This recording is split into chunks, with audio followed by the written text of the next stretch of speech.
Welcome to the Creative Commons RX podcast.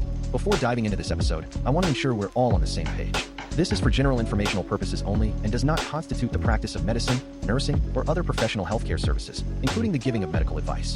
No doctor-patient or pharmacist-patient relationship is formed. Using this information and the materials linked to this podcast is at the user's risk. The content on this podcast is not intended to substitute for professional medical advice, diagnosis, or treatment. Users should not disregard or delay in obtaining medical advice from any medical condition they have, and they should seek the assistance of their healthcare professionals for any such conditions. Clinical experts created the references, content, and clinical insight.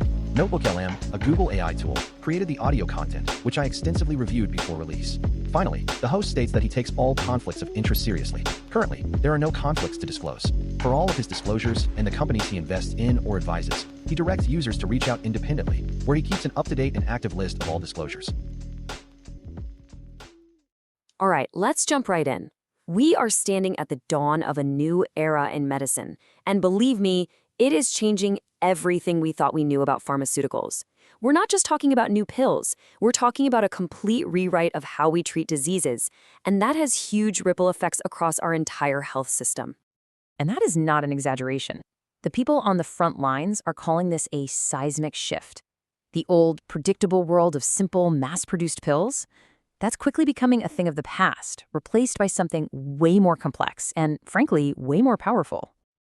And this right here is the million-dollar question, isn't it?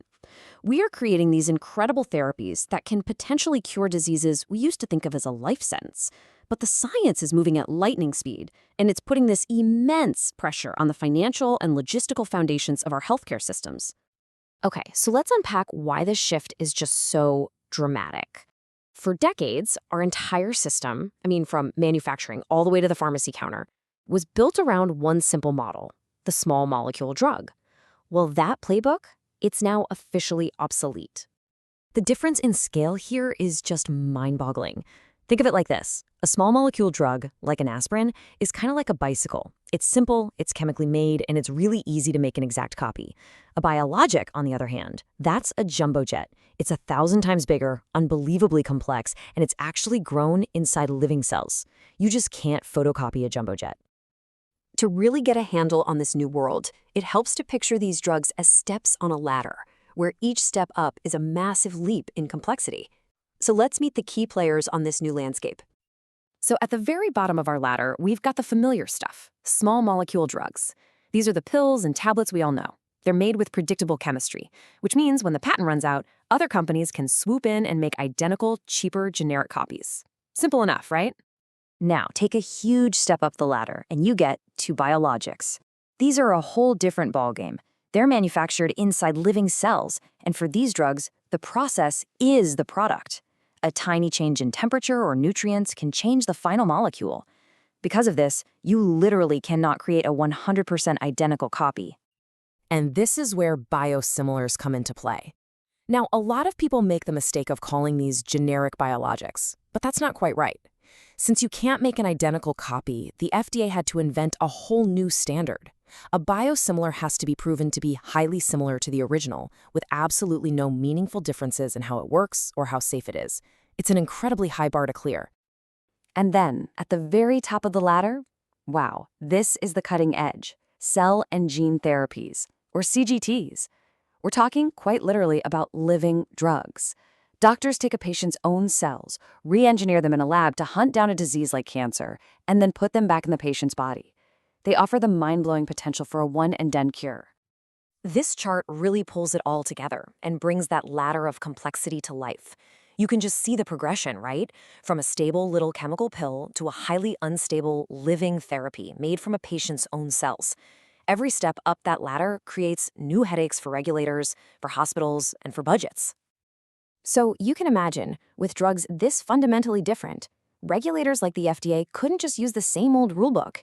They had to build entirely new approval pathways from the ground up to make sure these therapies were safe and that they actually worked. For a biosimilar, for instance, the FDA uses what it calls a totality of the evidence standard. It's a step-by-step process, but the foundation isn't some massive, expensive new clinical trial. Instead, it's incredibly detailed lab work that creates a fingerprint of the molecule to prove it's the same. The final clinical study is just a confirmation, which saves an enormous amount of time and money. Now, this is a distinction that really matters for patients and their wallets. The FDA has two different designations, biosimilar and interchangeable. To get that interchangeable label, you have to meet an even higher standard. But if you do, it means your pharmacist can automatically swap it for the more expensive brand name drug, just like they do with generics, without even having to call your doctor. That is a huge deal for lowering costs.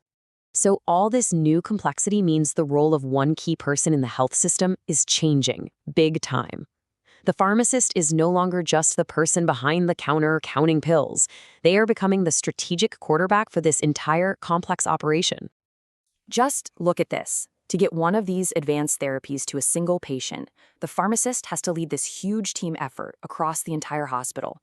They're on the phone with the finance department talking budget impact, they're coordinating with the supply chain on ultra-cold freezers, they're working with IT to update medical records, and they're training doctors and nurses. It is a massive coordination challenge. Which, of course, brings us to the elephant in the room, the money. How on earth can our health systems afford these amazing, life-changing, but astronomically expensive new treatments? And no, that is not a typo. We are now talking about one-time treatments that can cost upwards of $2 million for one person. A number like that just forces you to throw out the old payment playbook and start over. Our old buy and bill system just completely breaks down here. Why? Well, for one, you're packing a lifetime of medical value into one massive upfront payment. Second, the insurance company takes on all the risk. What happens if the cure doesn't last for 10 years? They're out millions.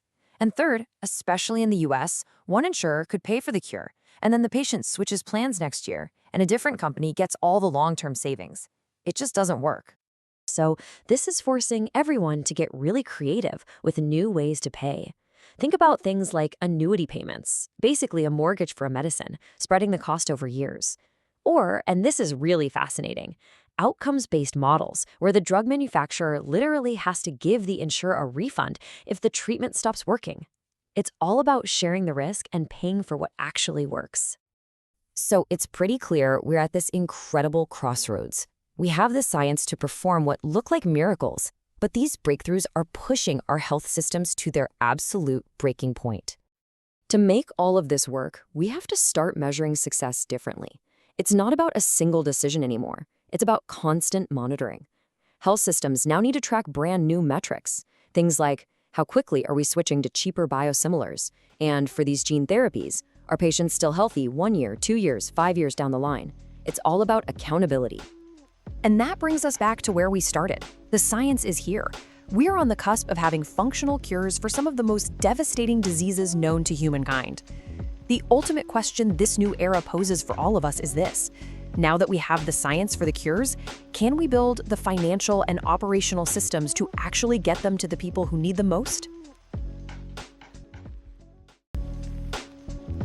This is for general informational purposes only and does not constitute the practice of medicine, nursing, or other professional healthcare services, including the giving of medical advice. No doctor-patient or pharmacist-patient relationship is formed. Using this information and the materials linked to this podcast is at the user's risk. The content on this podcast is not intended to substitute for professional medical advice, diagnosis, or treatment. Users should not disregard or delay in obtaining medical advice from any medical condition they have, and they should seek the assistance of their healthcare professionals for any such conditions. Clinical experts created the references, content, and clinical insight. NotebookLM, a Google AI tool, created the audio content, which I extensively reviewed before release. Finally, the host states that he takes all conflicts of interest seriously. Currently, there are no conflicts to disclose. For all of his disclosures and the companies he invests in or advises, he directs users to reach out independently, where he keeps an up-to-date and active list of all disclosures.